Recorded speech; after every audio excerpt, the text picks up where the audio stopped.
Okay, so we're going to get started like right on time today because we're behind.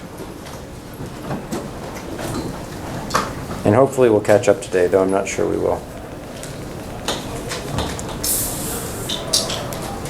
Okay, so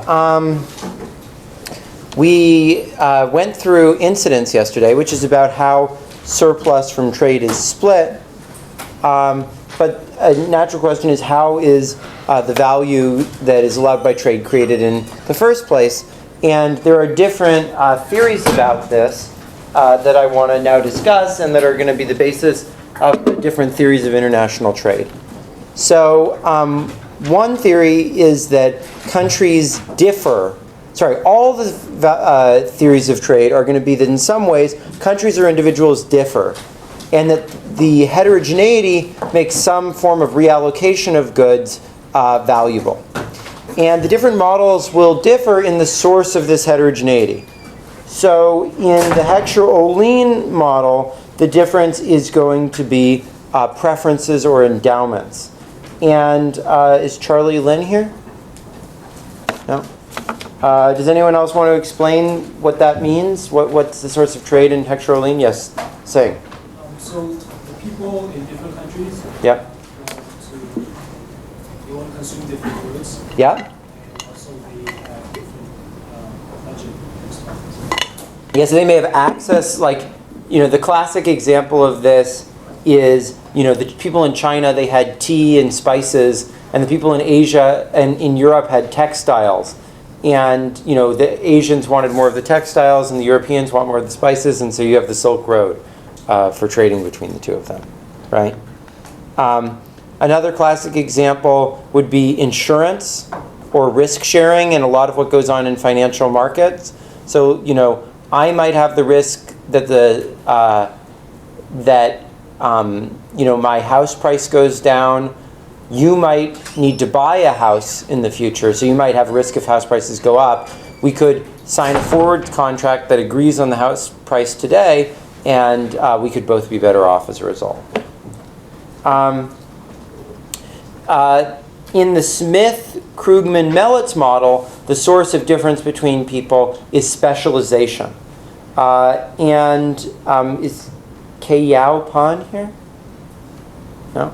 Anyone else want to explain specialization as a source of? Okay, I'm not going to get this wrong. Miles? Yeah. Yes. It's basically that the different parties are able to that they start off basically the same, but as they sort of have an economy scale, they're particularly good in one thing, then they're able to sort of overall have more efficiency given that each one's better. Exactly. So people, specialize, and because if you've done something already for a while, you get better at doing it. You're able endogenously to have these differences that you can trade on. Under David Ricardo's theory, people differ in their technologies. And is Matt Moe here? Does someone else want to explain Ricardo's model? Vidur. It's basically comparative advantage. Some Yep. countries are better at stuff than other countries, and trade allows you to produce what you're better at and exchange it for stuff you're not as good at. And sort of to allow the world to focus the production in the areas that are best at it, right? Now, each of these theories tells us something interesting, and there's applications of each, and I sort of want to go through some of those. So let's first think about the Heckscher-Ohlin model. So in this model, both countries, let's say, have the same demand. Let's abstract away from countries wanting different things. But imagine that the U.S. has more farms than factories. Then farm goods are going to be relatively cheap compared to manufacturing in the United States, whereas maybe China is the reverse. Maybe China has more factories than farms. And if they start to trade, the prices are going to come to be somewhere in between what the prices were in those two countries individually. And that's going to harm the manufacturers in the United States who were before getting a high price in terms of food, and it's going to benefit the farmers in China it's going to harm the farmers in China as well, because they were getting a high price in terms of manufactured goods for every unit of food they produce, right?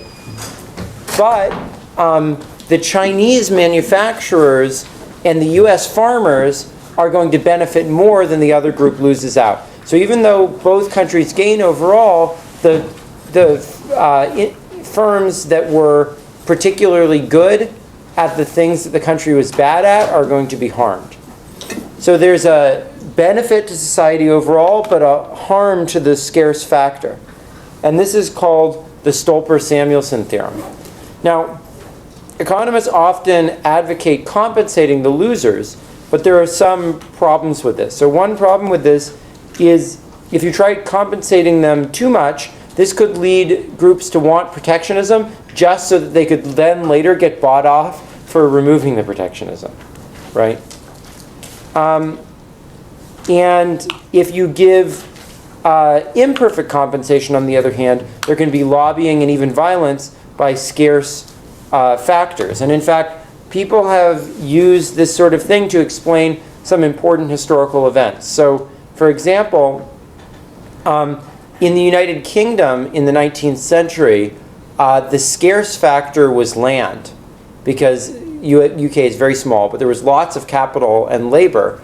And so there was an alliance between capital and labor in favor of free trade, which created the Liberal Party in the UK and sort of the standard left-right politics that we're used to. On the other hand, in Germany, there were a lot of people, but there wasn't as much capital or land. And so there was an alliance between land and capital, which we call the Nazi Party, that fought the rest. So there's some famous explanations of a lot of historical events like this using these ideas of who are the scarce and abundant factors. Okay. So Adam Smith, on the other hand, proposed a very different model based on the notion of the division of labor. In his model of the division of labor, people are the same inherently, but there are economies of scale, so you can specialize and focus on something, and this allows for gains from trade. So this is the classic model of the pin factory, where each person is no better at one thing than the other, but you put them on just one task and they can completely focus on that, get better at that, and not have to constantly be switching between tasks, which would cause them to lose time. So Krugman, Paul Krugman was the first person to formalize this model, and he noticed that this model has two implications. One is that it's good to be able to live in a big city or a big market, even if there's no differences between the people in that market. And why is that? Is Stephen here? Stephen Denning? No? Anybody else want to discuss that? Connor. It'll be relatively easier to find something that you're relatively good at. Well, but even if everyone was the same, it would still be good to live in a big market. Why would that be? Okay, I'm going to remember your name. It ends with a Y. Not Jesse. It's Donnie. Yeah. Yeah. You know what I'm waiting for. So I think that it'd be good to live in a big market because you can get very high specialization, so that if you really like a type of food or you really like a type of play, Yeah. then it's worth it to create that product to serve. Well, so that's absolutely true, but it's also just true that if you're in a big city, everyone can specialize very narrowly, right? Even if people don't differ in their tastes at all, even if there, is none of the, but you can just focus very narrowly. Or you can select out, as you said, the people who are the best at stuff. But even you can just focus very narrowly. So that's one thing that Krugman pointed out. And this leads to people clustering in cities because there's low shipping costs, creating a big market so that everyone can just trade very intensively and specialize. The other thing he pointed out is that countries will tend to export goods that are highly demanded at home. And why might that be the case? I don't think, is Joachim still in this class? I don't think so. No. Anyone else want to Yeah, Kevin. Is it because due to this specialization, like so there's demand at home originally, Yeah. and that country will start to develop infrastructure like specialization to Yeah. be really good at producing that? Yeah. And that'll get them to like produce more of it potentially than. Yeah, so then that'll make it more efficient for other countries who do want that. Exactly. Enough demand to actually get specialization there to just purchase it. Yeah, so for example, imagine that you grew up as someone who had a sick grandmother when you were a kid. You might think that you would have just hired nurses, but your family might actually end up exporting nurses to the outside world. You might end up becoming a nurse because you got so good at being a nurse to your grandma when you were a kid that for the rest of your life, you end up being a nurse, right? So rather than your house being like a consumer of nurse services, it could be a producer of nurse services because of your need for that, right? Or another famous example that I like a lot of this is like Korea and kimchi. So Korea is not actually a particularly good place to grow cabbage, it turns out. And the Koreans like demand way more cabbage than like would be reasonable to grow on their land. But actually they export cabbage products rather than import them because they got so good at making kimchi and they're so like focused on the Korean type of cabbage that and then they run into cabbage shortages when there's any problem with cabbage in Korea. So this has some interesting implications for protectionism because why, Peter? Could protectionism be helpful in this context? You're Peter, right? Oh, me? Yeah. No, Russ. Oh, you're Russ. You're Russ. Is Peter here? No, he's not. Okay, no Peter. Anyone else want to discuss that? Yeah, Lancelot. Well, I guess you could protect your industry to make it grow and start becoming Yeah. really good at something, and then you can like take advantage of it. Yeah, that's right. So in the short term, that's true. But you also want to specialize in the things that you're the best at, and trade allows you to do that, and it allows you to specialize more narrowly. So on the one hand, you might want to protect at least temporarily in order to like build up the capacity to be in a particular area. But on the other hand, trade allows more and more people to specialize more narrowly, and it's only through trade that you're able to reap the benefits. So it sort of has a mixed message about protectionism. Okay. So finally, Ricardo told a different story in which countries were inherently different, and some were inherently relatively better than others at certain things. So countries in this view tend to specialize in their comparative advantage. Even if one country is better at everything, it's better for countries to focus on their relative strengths. And the value of trade is in allowing for this specialization, not based on just people focusing on something, but based on what people are inherently better at. So this is an elegant theory and seems to explain many things. So for example, why are there so many high-tech clusters in Silicon Valley in Israel? Well, because there's a bunch of universities in those areas, and that makes them like relatively more productive places at producing high-tech goods.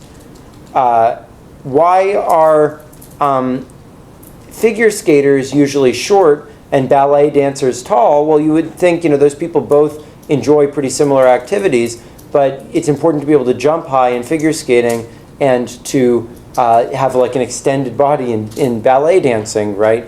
And so there's specialization like that. However, it's difficult to test these theories empirically because you need to know how good someone would have been at something else. Now, it seems to stand to reason that short people would not be very good at ballet and tall people would not be very good at figure skating because we have these informal arguments about that. But you need some way to like write down exactly how good they would be at the thing in order to really test the theory. Yeah, Kevin. Couldn't you argue for the high-tech clusters in like universities that those were sort of like infrastructure built to specialize, even if they're... I don't think that's plausible though, because Stanford was not built in anticipation of a high-tech industry growing up in California. Sure, but like it wasn't like, would you consider like universities kind of like inherent to a given location? Well, I mean, look, everything in the social sciences is a cause of some things and caused by others. I just don't think it's plausible that Stanford was caused by the desire to create a high-tech cluster in California. Though there are clearly universities that were caused by such desires. But I don't think the ones in Israel or California are that way. Yeah, Donnie. Wouldn't you be able to test this maybe by looking over time as a market grows, what type of people flock to something? So for example, running backs have actually gotten shorter over the past few years, presumably to get a lot better, and they have gotten better. So I mean, that would be one way to look at, you know. But how do you know what those people would have done in other professions? I mean, that's the real question. Like the theory says people go into the thing that they're the best at. And you see how good they are at the thing that they go into, but you don't know how good they would have been at other things. So how do you know they're really going into the thing that they're the best at? You know? So that's really the difficulty. So there are two natural approaches to deal with this. One is to make some statistical assumptions about what's the distribution of productivity, like the Zipf's law thing we were talking about in the other class, and then see whether things look like they would look if people had those distributions. And this is what's done in several papers like Edom and Cordham 2002, Donaldson 2010. But another cool approach, which is in this paper by Arnaud Costino and Dave Donaldson, is to look for areas where we do know what the productivities of things would be in other uses. And probably the clearest case of this is in agriculture. So the United Nations tries to measure, just based on soil characteristics, how productive land would be in all potential crops that land could grow, not just the ones that it's currently growing, right? And this is what Costino and Donaldson use. So they find for every 5 kilometer by 5 kilometer tract in the world, they use UN data to figure out how productive it would be in growing each of 17 crops. And the theory predicts that you should be growing the crop that you're most productive at growing, right? In terms of dollars, that is, not in terms of quantities. But they assume that there's no mixed uses of land. You're going to grow one thing or the other. And they use this to construct predicted output based on a comparative advantage model at a country level and asks how well this predicts output across countries. So on the upside, they have a pretty precisely estimated statistically significant coefficient showing that if you're predicted to grow more of something, you're more likely to grow it. On the other hand, the R squared that they get out of that regression is 6%. Now 6% is a tiny, tiny, tiny R squared for using stuff like this. So I view this as showing that Ricardo's theory of comparative advantage certainly has some predictive power, but I certainly don't view it as an overwhelming vindication for the theory. And I think it suggests that there are many factors determining both productivity and trade that are not accounted for by the most simplistic version of comparative advantage. Yeah, Oliver? I mean, surely the problem with Ricardo's theory of comparative advantage is that, you know, the most important factors of reduction would be like capital, like human capital in some sense. Or social infrastructure as well, right? Infrastructure, which aren't really exogenously sprinkled. Like, Yeah, like so for example, you know, Brazil might be really good at growing mangoes, but if they don't have roads, then the mangoes rot, right, before they get to market. So yeah, and that's not included in the theory. I mean, so that's one possible reason. Absolutely. Yeah, Russell? It's an R squared question.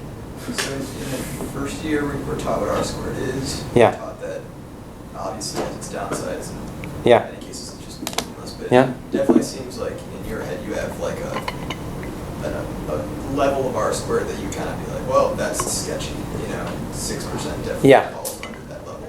Yeah. You have like a rule of thumb or what, like if we see. Well, I mean, to me, it's just what fraction of the variation is explained. If I got 90, I would say this is an incredibly powerful theory. If I got 50, I would say this is telling us part of the story, but not all of it. If I got 20, I would say this is an effect that's significant economically, but probably not huge. And if I get 6, I say, well, if you have enough data, you can get anything to be significant. But this doesn't really seem to have anything to do with what's going on. Yeah, yeah, Tova? Would this have might sense have something to do with the fact that this knowledge is not? I mean, I'm guessing many countries are growing the same products that they've been growing traditionally, and no one did soil testing 500 years ago. Yeah, it's possible that countries are making mistakes. Yeah. So, I mean, my father is doing some work with a company that does like agricultural, like recommendations of what people should grow based on better models than this model. and that maybe that it will give prescriptions like that. Yeah, I don't know. I just mean that then the theory of comparative advantage just relies on your sort of assumed comparative advantage, or like what you think your comparative advantage is. Yeah. Well, it could be but that's a lot more like the Krugman the Krugman model, right? Where you get better at doing things you've been doing for a while, even if that's not the thing that you're inherently the best at. You know what I mean? Because that's one where, like, just because you've been growing it for a while, you'll keep growing it because you've gotten good at growing it. You know? I guess also because you think that you're good at growing it. Yeah. Well, maybe. Okay. Yeah. Yeah, Luke. I mean, this doesn't exactly preclude the Ricardian statement, though. I mean, it's not in some magic world where everything else is ceteris paribus. I mean, we clearly don't have ceteris paribus. It's saying, given the real on-the-ground conditions, you know, your comparative. Do you remember what we said about? Do you remember what we said about theories and how they're not testable and so forth? You're doing exactly one of these things, right? You're saying, oh, well, that's a puzzle from the Ricardian perspective. Let's change the facts to fit it into the perspective. That's true. I mean, we can always do that. The question is that the most compelling way to look at the application? Is like thinking about things in the Ricardian way really going to naturally lead us down the road that you're saying before we look at the data and see that it's wrong? Maybe or maybe not. Maybe one of these other perspectives is a better starting point for understanding what's going on. So this just gives you a picture. So this shows the relative product. I'm actually going to try to reduce questions today because we're really behind and we've got to catch up. This shows a geographic distribution of the ratio of wheat to sugarcane productivity across the world. And you sort of see that areas where there's like more wheat production tend to be more like that, and the ones where there's more sugarcane production tend to be like that. And so you get some predictive power in this regression, but as you see, the R squared is tiny. Okay. So,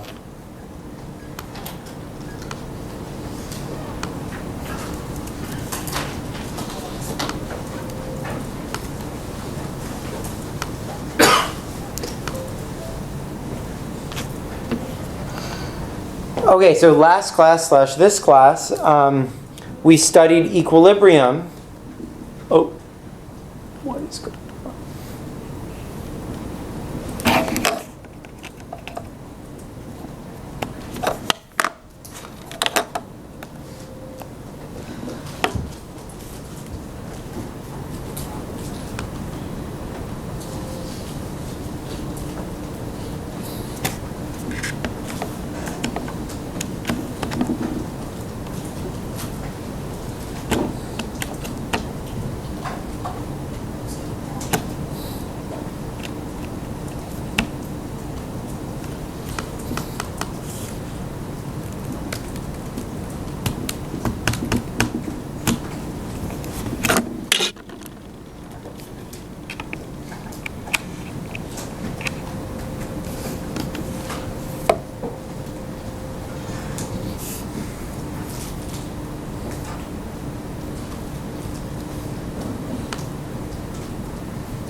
Okay, so far we've been studying equilibrium. We've applied it to real markets, but in this class we're gonna. But the whole course is supposed to be about the design of markets, not what markets look like currently, right? And so today we're going to discuss one of the most classic trade-offs in setting up markets, which is centralization versus decentralization, capitalism versus socialism, whatever you want to call it. And while this sounds quite abstract, I'm going to try to make it pretty concrete with a particular problem today. In the context of the course allocation problem, that is the problem of assigning students to courses at a university. And there's an alternative efficient mechanism for this problem that was proposed by Eric Budish in 2011. And he's been implementing it at the Wharton Business School based on people reporting their preferences. And then I'm going to contrast that with an alternative based on a decentralized market equilibrium. And I'm going to compare very centralized versus very decentralized ways of implementing that market equilibrium. and use that as a way to motivate a broader interpretation of the first fundamental welfare theorem than you've probably learned. And in particular, how it might be more of a socialist than a capitalist idea. And I'll talk about how information technology is increasingly creating an attractiveness for centralization and socialistic modes of information processing and production. Okay, so markets can be used to allocate goods. For example, when we want to allocate courses to students, we might want it to be fair and efficient. Fair in the sense that no one does much better than other people. No one wishes they could have what somebody else has, for example. And we'll come back to why we might care about this later on in the course. And efficient in the sense that there's no way to make everyone better off by people trading courses between each other. Now, many procedures have been used in the past, and all are flawed in various ways. So one simple way that you could do it is you could give people artificial money, and you could hold like a second price auction or something like that for courses under the condition where people can't exceed their budget. And Vidur, why wouldn't that work? By an auction. Yeah. Or what would be the problem with that? Well, I mean, it doesn't really work here. The type of thing that we have here is. Do you have an auction? We do bid, we don't pay. Yeah, but imagine you had like an auction and people were given an artificial currency that they could use to participate in that auction. They could pay currency to each other and, Imagine they can't do that. I don't know. Yeah, Luke. You can get hugely unfair results if you're off by one for each of your bids. And so you retain all of your money, but you get none of your classes. Yeah, that's right. The problem with many types of auctions, especially any sealed bid auction, right, that happens all at one time, is that you don't learn, like, you don't know how much you're going to be spending at any given time, and that means that you might end up keeping a lot of currency rather than spending it all on the classes, right? And they used to use this at Chicago. Another mechanism that could be used is what's called random serial dictatorship, where one person is randomly chosen, they get to choose all their courses. The next person is randomly chosen, they get to choose all their courses, and so on down. Is Ron here? Ron? No. Anyone else want to say why that might not be so great? Yeah, Lancelot? I guess it's exempted fair because everyone has the same lottery. Yeah. Exposed, like someone gets all the class as well, someone else doesn't. Yeah, I mean, in some sense, all that unfairness is inequality. Ex ante, one person might not know, behind the veil of ignorance, you don't know whether you're going to be a very rich person or a very poor person. But it's probably not great to have that all being left up to chance. I don't know if anyone has ever read the Lottery of Babylon by Jorge Luis Borges, but he has this great thing where people decide lotteries are extremely fair, and people get really into lotteries, and everyone's buying tickets in the lotteries, and then they want lotteries for more and more things. So they decide lotteries for who you're married to, lotteries for your position in the world, lotteries for whether you go to jail or not, whatever. And so then people start having lives that are basically like Brownian motions or like Levy processes, where like literally like you'll flip a coin one moment, you'll be going to be the CEO of some big company, and then as you're walking in the door, a coin gets flipped again, and now you're being executed, And that doesn't sound like a very good life to live, even though it might be fair in some sense, right? Another mechanism, which we'll talk about on the next slide, is the Harvard Business School draft mechanism. And this one is particularly common. In this one, students rank their courses and are assigned a random order, and the computer runs through this order, and everyone gets to choose one class, and then it doubles back and goes to the person with the last order and goes through, and then back, etc. Okay. So clearly, reporting your true preferences is not optimal here. You're not going to, on the first round, choose the course you most want. You're going to choose the most popular course that you think is most likely to fill up if you don't take it now, right? And this could lead to inefficiencies because someone might choose the most popular course the first time around, not their favorite one, but then accidentally it might be that their favorite course runs out and they might get in trouble, right? So we have that here a little bit also. You have something like that here too, Toby? Like whenever I course request 6-hour classes, and then I figure out things about everything else. Yeah. So, okay. Yeah. So students can be excluded from their favorite classes by bad luck or by crowding. And Eric Budish and Estelle Cantillon got the data from Harvard on this to assess it. And they had a survey where people revealed their true preferences over courses. And they quantified the costs of the problems. But they showed that random serial dictatorship, the inequality it creates, is still worse than the inefficiencies created by this. So the moral is that even though random serial dictatorship is strategy proof, which is something economists like a lot, these economics properties are maybe not as important as the properties that economists find it a little bit harder to quantify, like how bad it is that you have all this inequality. So economists often will obsess over certain very narrow properties because they like to have these elegant, proofs. But that doesn't mean that it's not worth having a messy mechanism that could have some problems with those things, but yet might be basically more fair. So this is just an example of what these problems were.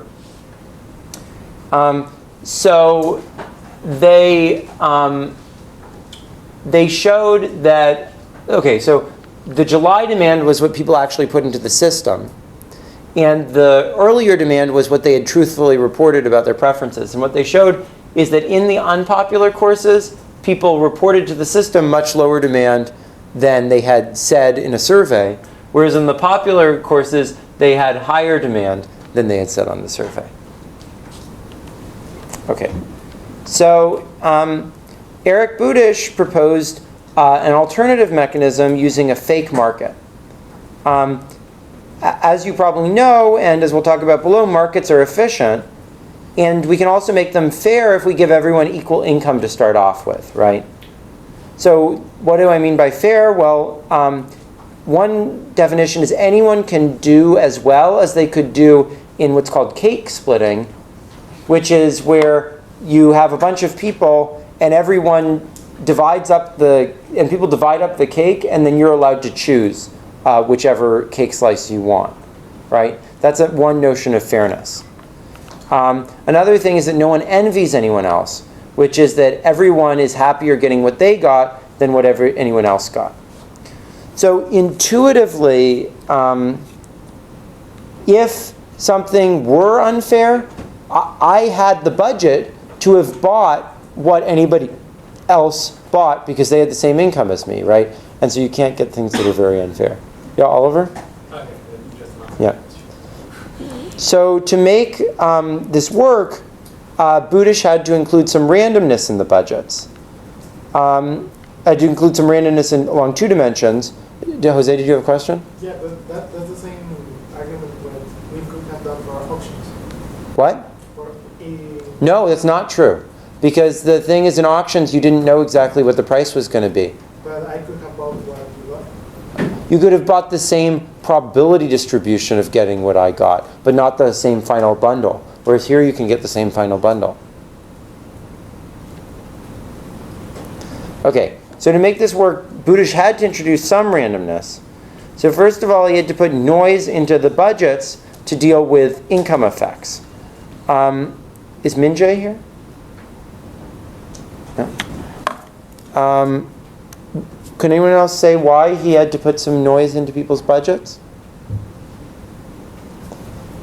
So, yeah, Connor. Because otherwise, if people had the exact same preferences, then everyone would bid for the same exact classes, and then everyone would either get them or nobody. Exactly right. So you have to have some way that if people end up having like a just tie, to just break that tie. Now, if people used real money, that wouldn't be a problem. Because then people, someone would demand it a little bit more than somebody else, but having exactly the same budget could be a problem. Okay. The second problem is that the market doesn't clear perfectly because there's a small number of people. And is it Andrea here? No. Does anyone else, or Andrea, is it male? No.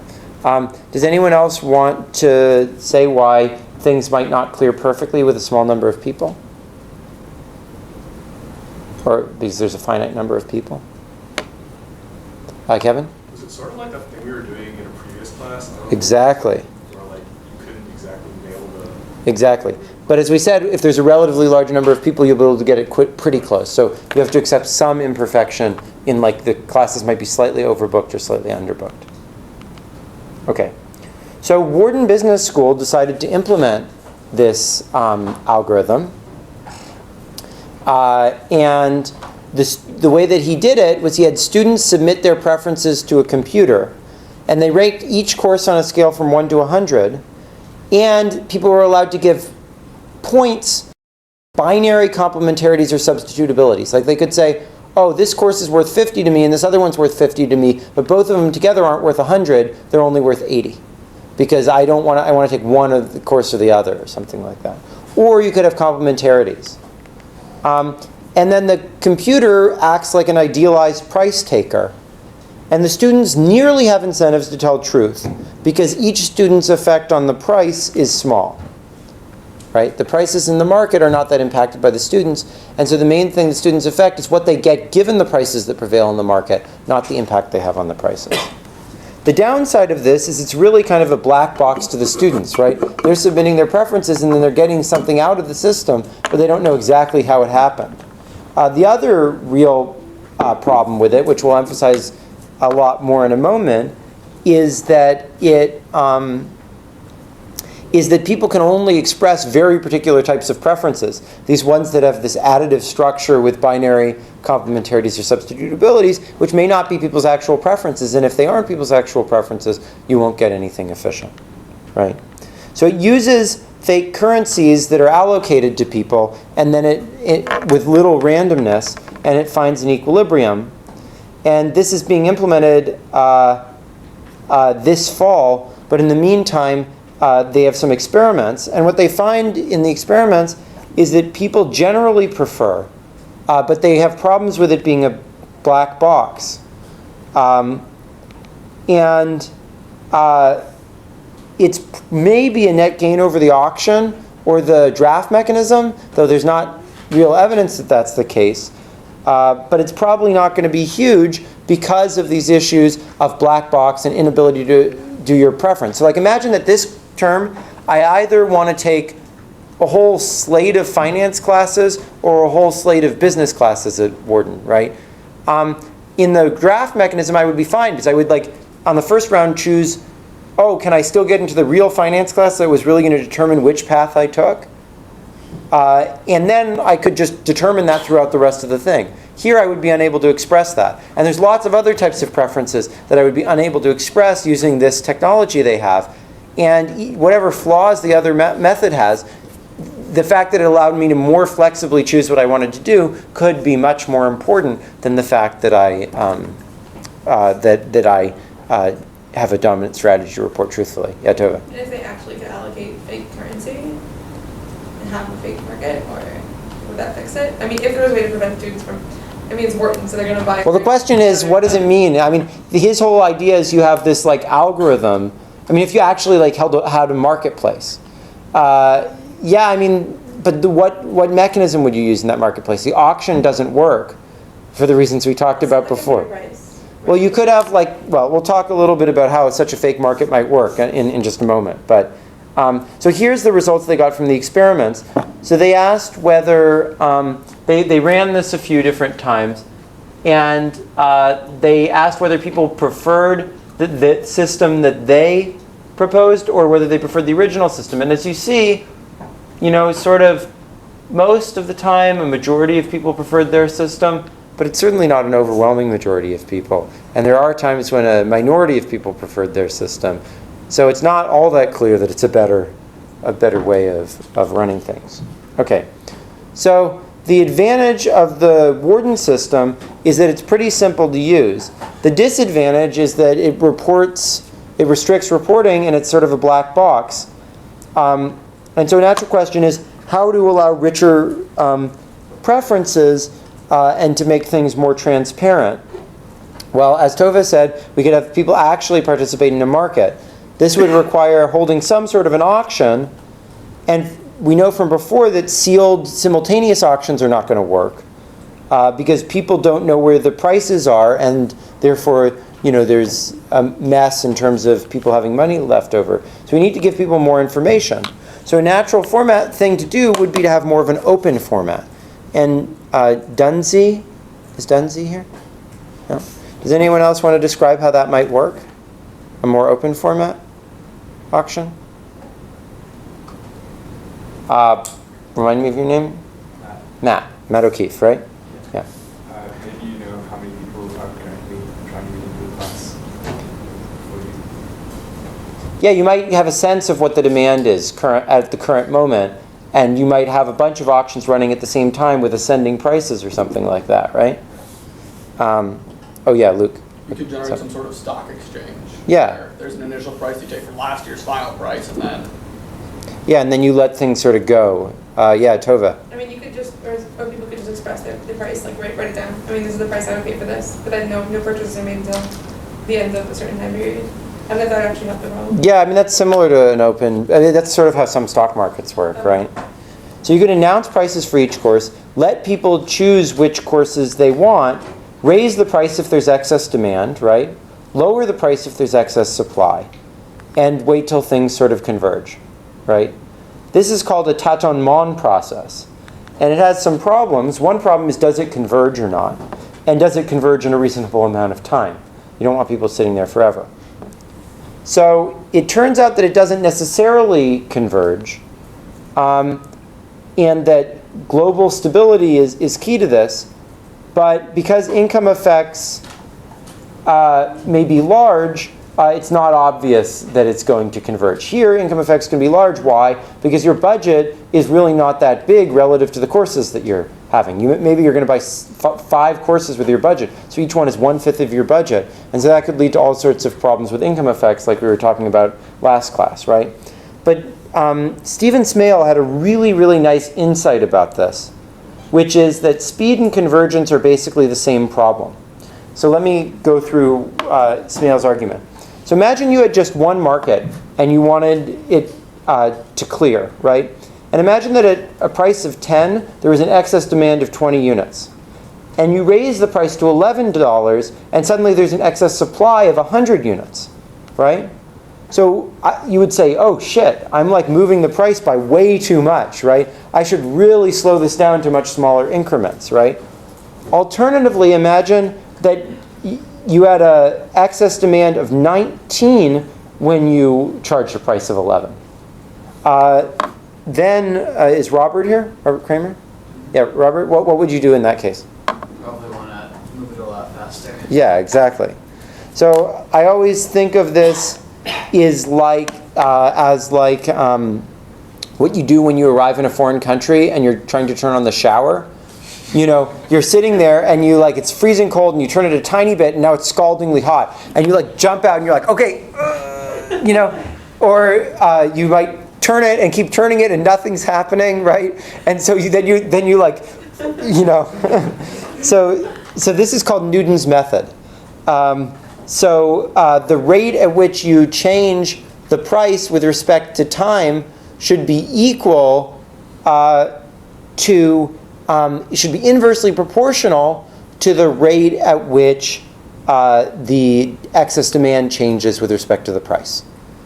Yeah, Albert. What happens if the demand function is not down sloping? That sometimes a social multiplier effect that if a lot of people demand an item, and it turns out that more people wanted to demand the item. Well, then then there's no stable equilibrium at all. But you can still use Newton's method to converge to it by doing the opposite of what you should do and actually lowering the price when. So what Smale showed is that if you set these indices correctly, I'll show you what these indices are in a minute, then you'll always converge to a stable equilibrium. And if you set them of the opposite sign, you'll converge to an unstable equilibrium. And that always works. And the key point is that when we have multiple markets, we need all of the markets to clear at the same moment, right? they can't clear at different times. If like one, it's like a Rubik's Cube. If you get like one side of the Rubik's Cube right and all the other sides are wrong, you still have to start all over again, right? And so to get all the markets to clear at one time, you want them to sort of like smoothly all be heading towards clearing, not to get one perfect and then have the other ones all messed up. And that's exactly what using this Newton's method does, because it has everything sort of moving the same amount towards equilibrium at every point. So the general rule for this is that you set the change in the vector of prices equal to the negative of some vector times the inverse of the gradient of the excess demands with respect to the prices times the excess demands. And that's the general version of this, and it's really just a natural principle for running any stock market. You should look, as you adjust prices, what's happening to all the other things, and that should adjust the rate at which you adjust the prices. And that will always lead you to converge back to equilibrium. And in practice, this is what people in stock markets do. They look at what's going on, and they try to adjust the prices in ways that will help the market to equilibrate. Okay. So in fact, to go even further on this, the question is, do we even need a formal procedure at all like this? Couldn't individuals just figure this out themselves? So imagine that we did the following. We gave all the courses as property to a few individuals, like a few people. And then we say to them, if you get tokens, you can cash those out for cash, right? And then you conduct whatever the hell auction you want, right? And they're going to have an incentive to clear the market because this will maximize the total amount of money that they make, right? Now, there's potential problems that could arise with this. One is that you have to pay the guys in cash to get them to put in the effort to come up with the right auction, right? And this might reduce equity and efficiency. The second is if you don't have a large number of people, they might have market power, and that market power might lead them to like reduce the number of courses they make available in order to extract more money, right? Now, another alternative solution. So this seems like the most rapaciously capitalist implementation of this algorithm, right? But there's another solution that goes in the opposite direction and involves even less participation than the original one by individuals and more use by computers. Yeah, Lancelot. Isn't there like an efficiency problem?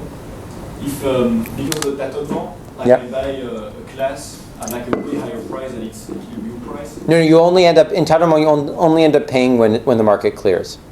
Okay, but if you want to actually implement the market, you're going to have people like before the price reaches a... No, but that's, I mean, people will run this like a tâtonnement thing. They won't force people to commit to buy early. I mean, that's what, if you can show in auction theory that if you have, these guys are competing, that the optimal thing is going to be to run it like a real tâtonnement process. So. There's going to be no like trade at the wrong price. No. All trade should take place. Yeah, totally. So what if those people were administrators? What if they were administrators? Well, how do you give them the incentive to create the right auction? Or to put enough effort into making it work well? Right, if you're paid based on the efficiency of your class allocation system. Yeah, and that would be unfair because then they would get a lot more than everybody else in terms of real money, right? So I mean, well, I don't know whether you call it unfair or not, No, I mean, but it's someone's job, right, to come up with, to maintain our class allocation system. Yeah. So just offer them more pay if you have a better system. Well, so you could. I was just, a lot of people would say, well, why don't we have more decentralized? Why do you need a central planner to figure this out? Why don't you just leave it open to the market to figure it out? And so that's what I was giving an example of that. Let me give you an opposite extreme example. No, but if the administrators actually have the system there, give them the classes, and these students pay them for the classes. Yeah. Sure. That would be fine. That should work fine. I mean, that should give them good incentives, right? Okay. So another way so the advantage of this is it adds a lot of flexibility. It lets people figure out what is the best way to run this so that it achieves maximum efficiency. But another way of giving flexibility so that people can report their preferences, or so that we know people's preferences without imposing this silly structure of additive separability plus these complementarities, which is really coming out of like an economic theory textbook rather than coming out of like the way that people actually have preferences over courses, right? Would be to do it inside of a computer. So like think about what Google and Netflix do, right? They ask you very simple questions like, did you like this movie or not? Or, you know, what are you searching for? Over and over again. And then they figure out what you want. In fact, I don't know if anyone uses Google Now. Does anyone use Google Now? Google Now tells you what you want to search for before you search for it, just based on things it knows about you, right? Because they use these like complex machine learning algorithms and optimization. And what they end up doing, I think, is delivering to you what you want better than you could have figured it out for yourself, right? So rather than having students clumsily report their preferences, instead we could have the computer learn their preferences from simple questions. Like you could ask people like, are you a finance person? Like what are you trying to do? Whatever. But even that might be too burdensome on people and maybe not even as accurate.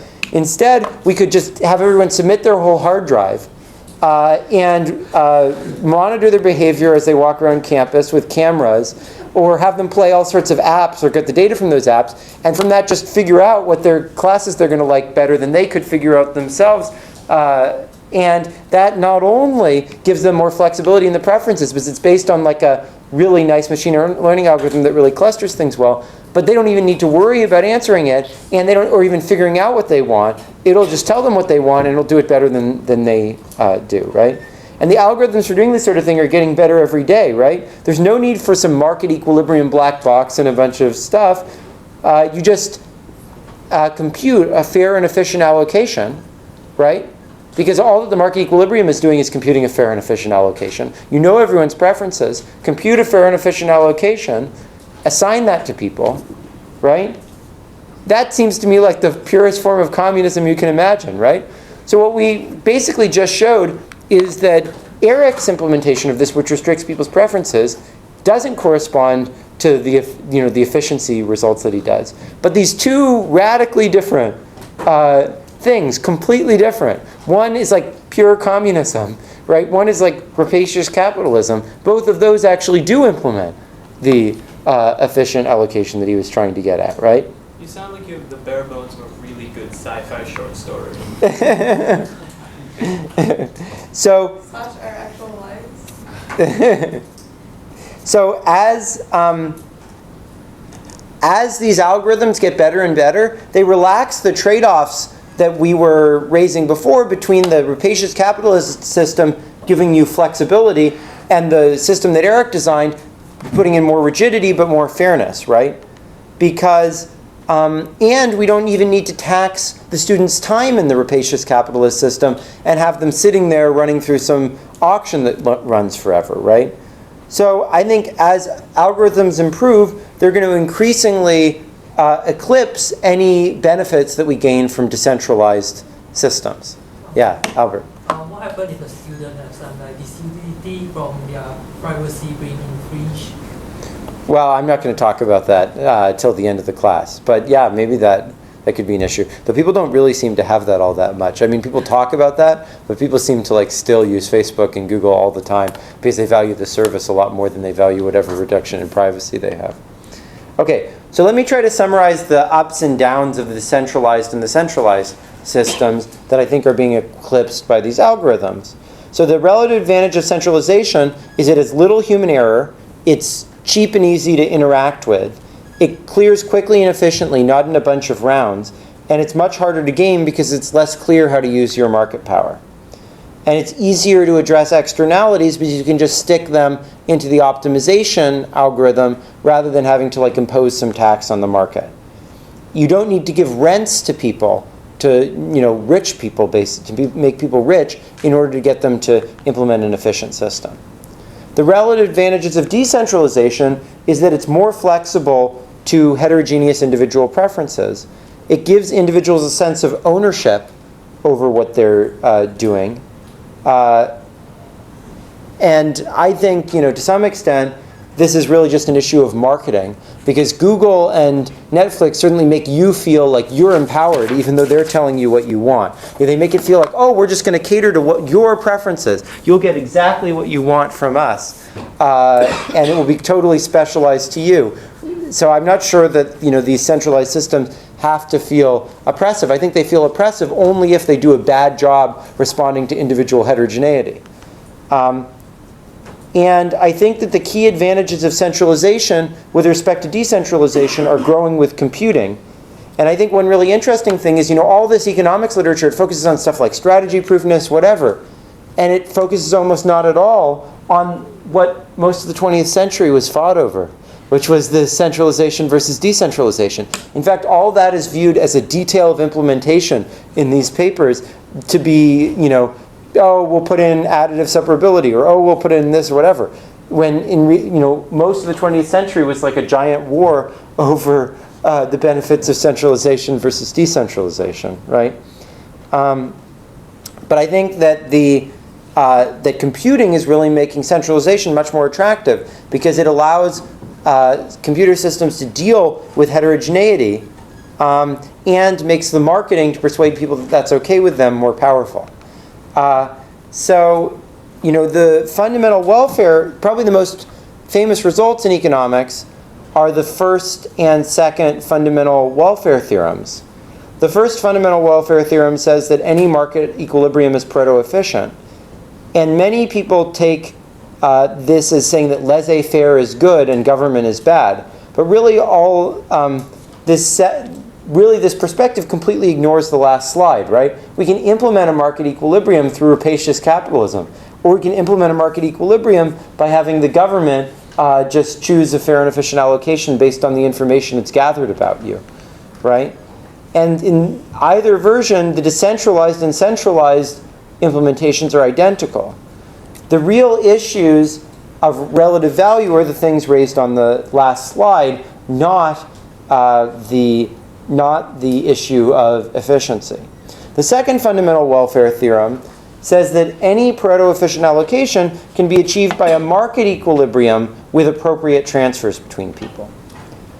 Now, many people take this to say that distortionary interventions in the economy are bad, and that all redistribution should target income or wealth or the fundamental endowment you have going into the market as directly as possible. Now, you guys probably learned these standard sort of pro-market interpretations of the fundamental welfare theorems. The market does everything efficiently, so we should just leave it alone, right?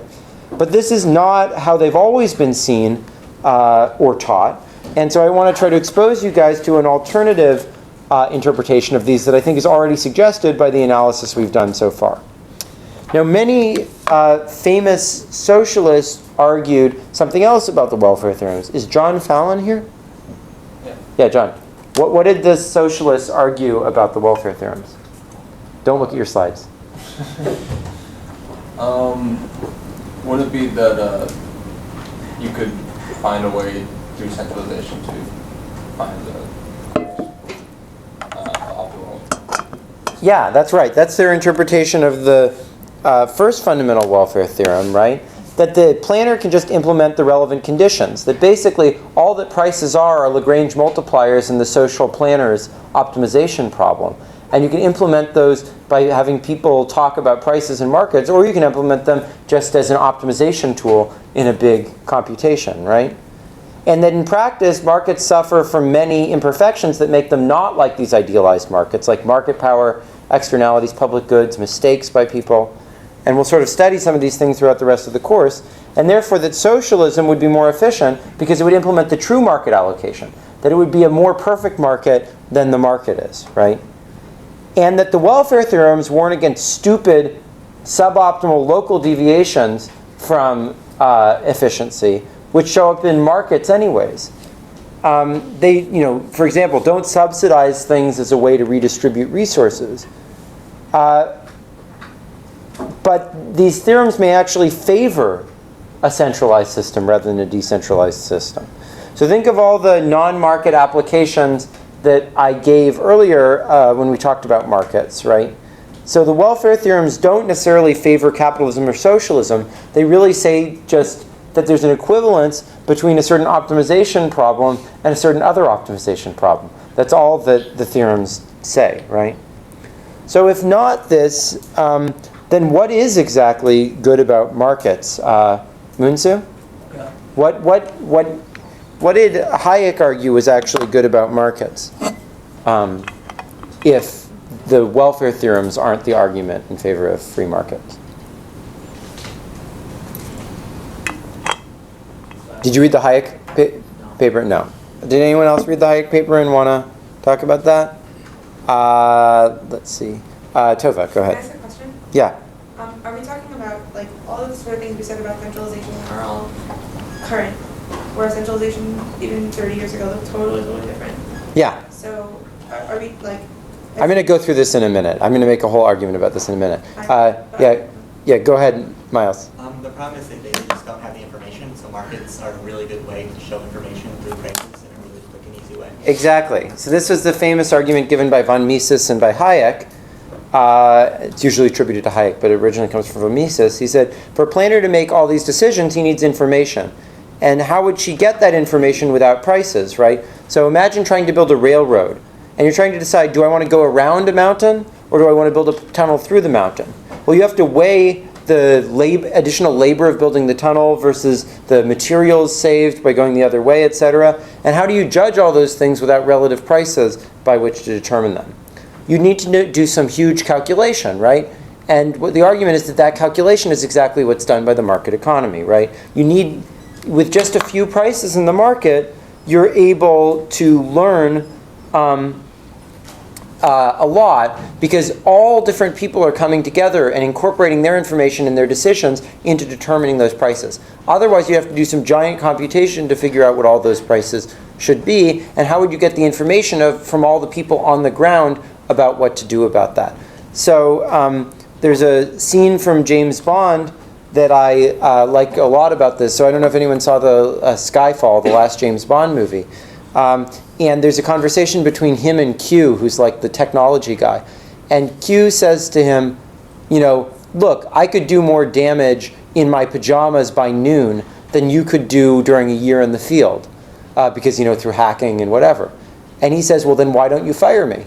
And Q says, well, sometimes, unfortunately, we need someone to pull a trigger on the ground.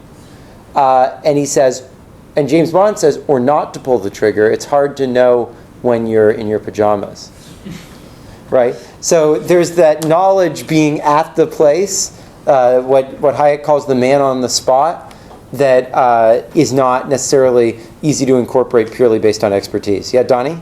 It's also nice because with prices you get the right incentives as well. You don't just get, in other words, the price actually hurts, rather than like if you're just making a calculation, you may not have to pay at the end of the day if you make the wrong one, right? Well, but I mean, the fair and efficient allocation, it all depends what incentives you're talking about. I mean, a centralized system can force you to do the right thing as well. I mean, it all depends on who has what information, right? I mean, incentives are only relevant if there's some information that someone doesn't have. If I have all the information, I can just force you to do the thing that you should be doing. Well, it's about the incentives of the centralized planner too, right? So the centralized planner may want. Well, but if he's monitored by, if all the information is available about what he's doing, then the public will be monitoring him and forcing him to do the right thing, right? So that, again, it's sort of an information problem. Yeah, Luke. I mean, clearly that isn't necessarily true, though. Like, you can look at farm lobbyists get subsidies, even though we, as the people, can see that the farms are getting these subsidies. Well, not obviously, because the people don't really. The farm guys make an argument, some maybe quite spurious arguments, right? That like, oh, well, this is necessary for people to be able to eat or whatever, right? But the thing is, if people really had transparency about all the information, that might not be true. I mean, like there are some farmers like there's a classic example from Naked Economics, some llama farmers, because it used to be used in troop clothing. They still get subsidies to this day. They got rid of it for like. I mean, the other thing is like democracy is a pretty messed up form of making collective decisions, which I think is a major part of this, and we'll talk more about that later on in the course. But okay, so like fundamentally in this view, the market is an aggregator of information. And the classic example of this is that nobody knows how to make a pencil, right? Someone might know how to chop down the tree, and someone might know how to turn the tree into the log, and someone else might know how to mine the graphite, and someone else might know how to turn the graphite into, et cetera, et cetera. But no one actually knows how to, all the steps of building the pencil. Everyone does a little part, and the miracle of the market sort of puts all that information together. Okay. Now, in fact, the second fundamental welfare theorem, I think, is even more socialistic, right? What it says is we don't need to tolerate any inequality. We can just redistribute from those with high potential income, that is, from each according to his abilities, to those with low potential income, to each according to his need, right? That's exactly what the second fundamental welfare theorem says, right? And the problem is that in practice, we don't observe people's potential income. We observe their actual income. And the question is, would you want to make someone pay just based on their potential income? What if there was someone who, even though he's really talented, wants to be a bum? What would you have to do if you wanted to enforce a system like this? Anybody want to? What would you have to do if someone was like acting like a bum, even though we know that he has the potential to create a lot of value for society? What would you have to do if you wanted to redistribute not actual income but potential income? Make potential income really, really high. What, Oliver? Make his actual income much higher than his potential income. No, but if we wanted to just enforce this in like a really direct way. Yeah, you'd have to like send him to Siberia if he refuses to work, right? And you should subject him to forced labor, right?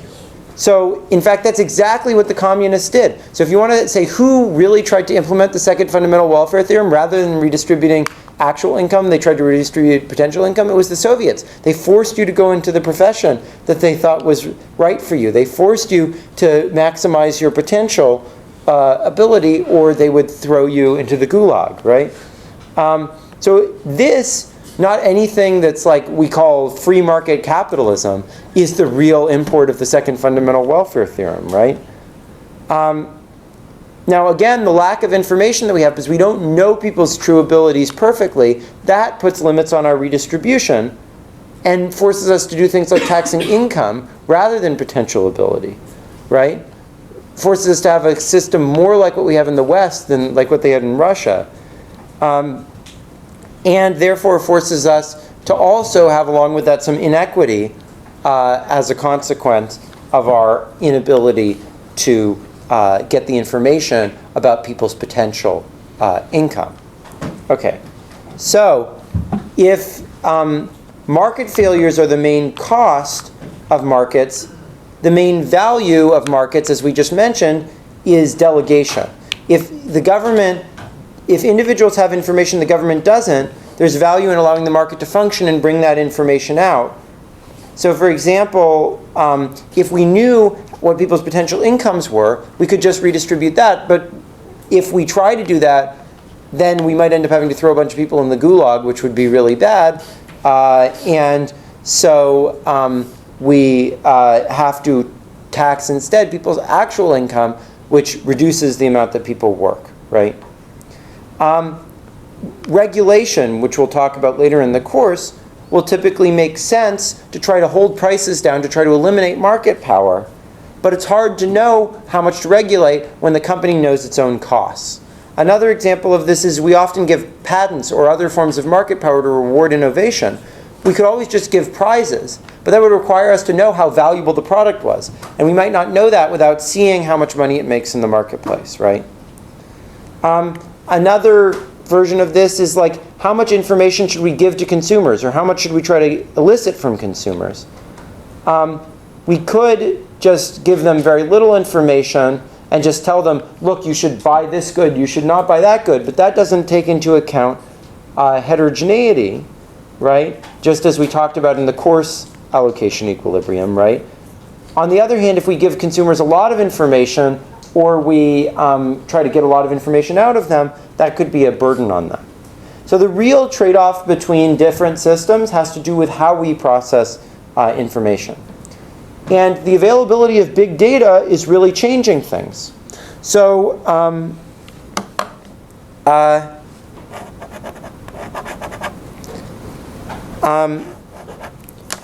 Einov and Levin highlight the improvements in the processing of information that are being made possible by the internet. Does anyone want to describe what they say about that? In the paper on the data revolution? Did anyone read that? Not so much. Yeah, Matt. I mean, I think one of the biggest things is being able to track individuals over lots of different categories, but not necessarily the same categories. Yeah, so they could track them over lots of different aspects of their life, and it's much more granular. Now, rather than like knowing on average they did blah, blah, blah, instead we know like every transaction they made at every moment of the day and so forth. And the data is much more detailed, and it's tracking many more things that people do. Computational power to process and compress all this is much greater, and the ability to run experiments and to learn from those experiments is becoming increasingly more expanded, right? And the time to turn around data is faster. There's many more types of data that are increasingly linked together across individuals or other clusters. There are new statistical techniques through machine learning that allow more powerful predictions. It's much easier to cope with heterogeneity and diversity than before using these types of techniques.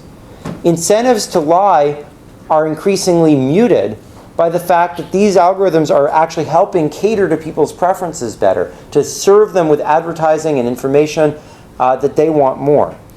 And together, I think that these can limit a lot of the failings of centralized systems. Luke, Jane, why is that? I think because there's a lot more information. So there was a problem with the information before. Yeah.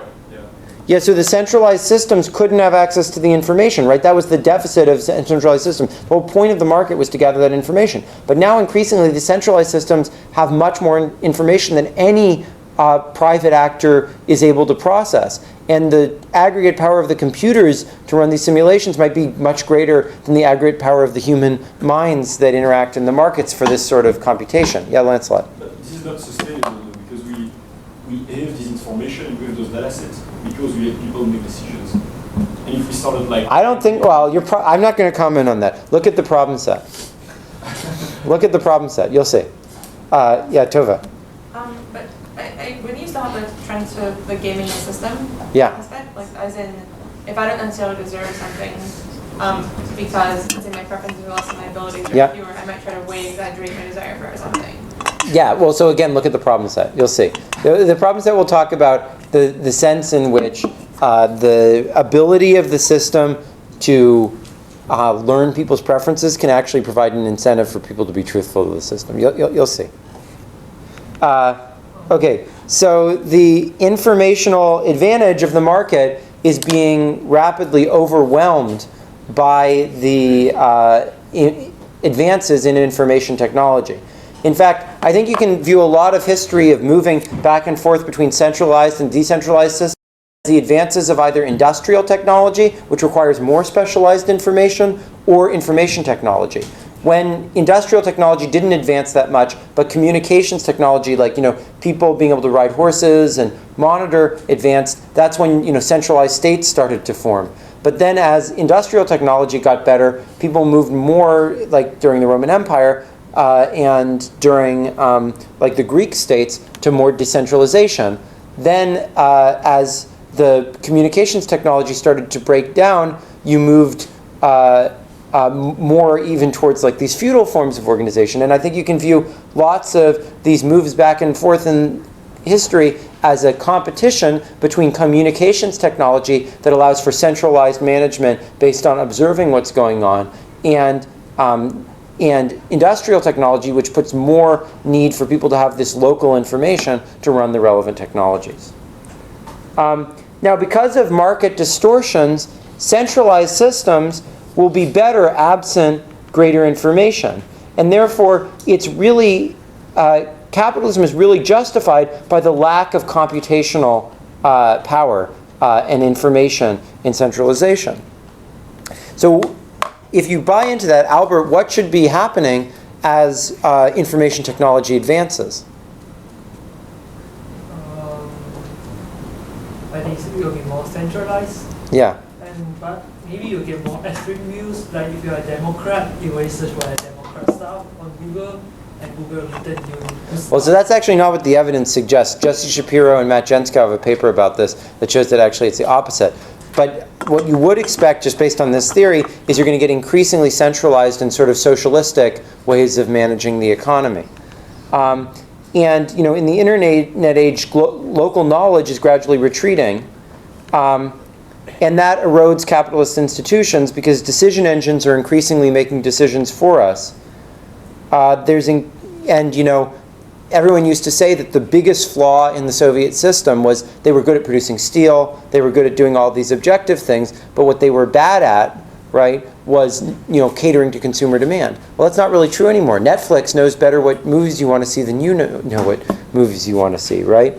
And there's increasingly a case, I think, for prizes over patents because we can monitor how much consumers like a product without actually having to charge a price for that product to figure it out, because based on how much they use it and so forth.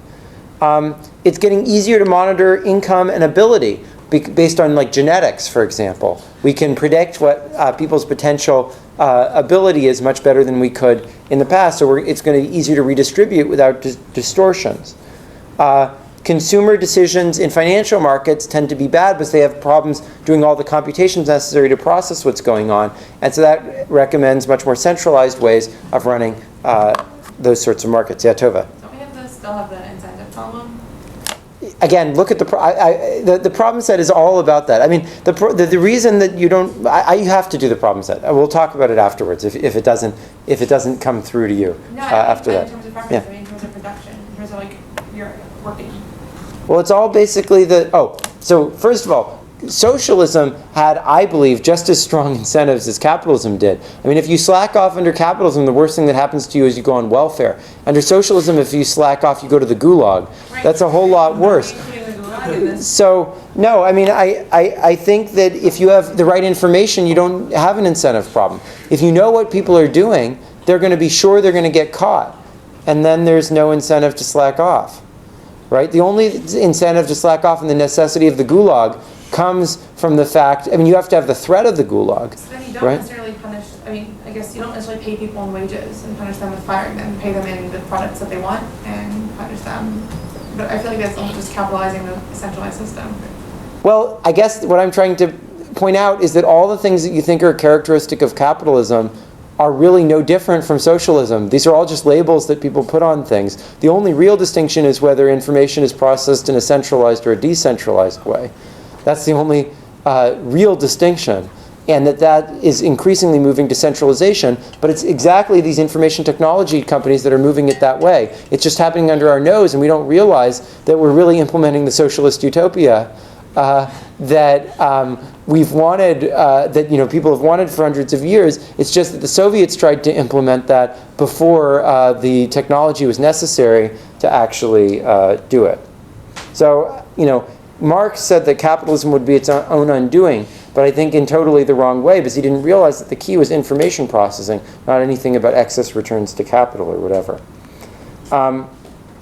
So I think what happened with Eric's problem may happen everywhere, or what I'm hoping will happen with Eric's problem may happen everywhere. There's going to be increasingly these algorithms that are just telling you what you want, telling you what you should be doing at work, that are monitoring you, etc. And there's going to be all this centralized planning that basically will just naturally take over the economy. Okay. So, just as a quick question. Yeah. What sometimes happen in financial trading is that there's like a glitch in the algorithm, and it just crashes in an instant. Yeah. Like if these algorithms suddenly go haywire, and you just get by. Well, of course you can build redundancies into things. That might be optimal. Anyways, so we're used to taking the value of liberty as self-evident, but John Stuart Mill famously took a different perspective.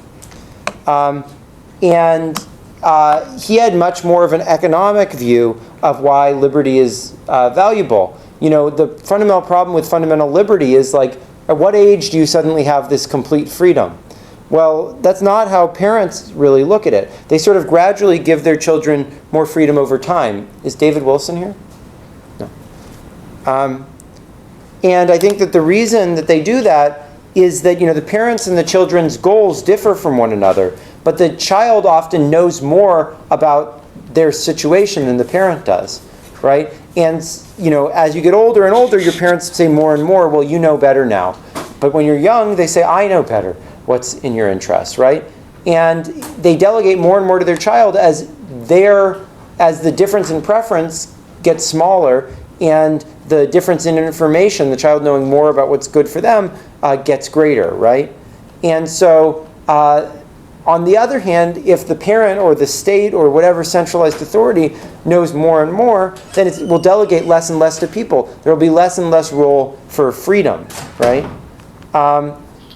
And so that's sort of my view of liberty more broadly. Liberty is only useful to the extent that people actually have specialized knowledge that they want to act, that they should be socially optimally acting on. And we delegate to people rights to make decisions about their lives, basically, because they know something that we don't know. And that's sort of how John Stuart Mill looks at it. So throughout the course, we're going to be exploring these trade-offs. We'll see ways in which individuals and markets misbehave, but we'll also see ways in which it's hard to get the relevant information. And the optimal degree of intervention will depend on the balance between these. Many interventions don't need the government per se. What they need is some form of centralized monitoring. And so I really don't think we should focus on the government versus the market in the doctrinaire way that you learn to do it in both your econ classes, but also in your general society, where Republicans and Democrats are arguing about the market. The key question is, how are resources allocated, and what are the trade-offs in those? And most of these trade-offs are quantitative, not qualitative. They're not, we should have freedom or shouldn't have freedom. It's, is there more decentralized information or more centralized information in this context or the other one? Who should decide how much and when? And detailed properties matter a whole lot there. And hopefully the coming weeks will tune you increasingly into this and beat out of you the ideological reactions that most of you probably have to these types of questions, which is, I think, what it really means to become an economist. And in that spirit, I'm going to play for you a little song as you leave today.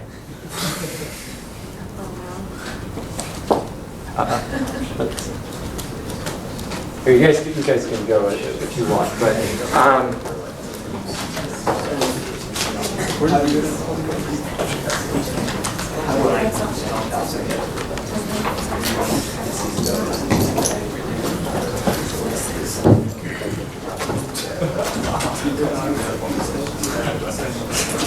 like the real thing. I get up in the Android. How come Google doesn't know which video you're on? It should. It should. Haven't you played this before? It should know.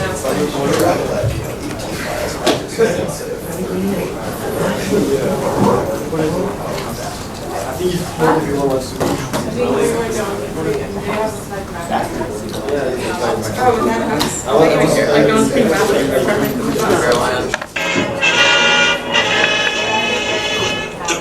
Oh, this is bad. I have a time yesterday. I was just happy. It's been like photos of position in my backpack for 40 minutes.